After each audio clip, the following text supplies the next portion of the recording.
Today is International Day for Persons with Disabilities. This year I didn't want to reflect on work, business. I didn't want to reflect on technology. I didn't want to reflect on culture. I wanted to reflect back on the societal or social progress of inclusion over the years. As somebody with a disability, early on, being able to socialize and being included was not as naturally as it should have been.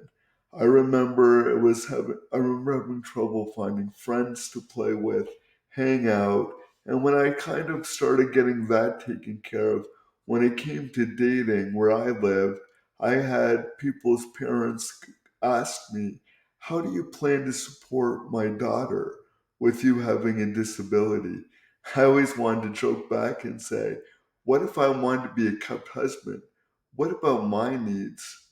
Joking aside, as I reflect back on today and reflect on how today I've been more included or felt more welcome in all aspects of my social life, whether it's my friends that go out of their way to make sure I can be connected in their homes and included, to my being fortunate enough to be married, to have my wife who helps advocate for social occasions that I can easily go to and it be accessible and everything, to a lot of the great colleagues I get to work with, not just during work hours. When I go to Redmond, they take the time for me to go out for dinner with them and their families, to really get to know them and build those social bonds. I know that we still have a long way to go with a lot, and I know I usually talk about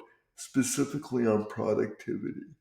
But this year, I'm so grateful for how welcome I feel. And even in inclusive leaders I've had and not had, and previous colleagues, keeping me in their life, reaching out, connecting, not only makes me realize I've been able to have the life that I have, but I'm able to have that social circle that is so strong.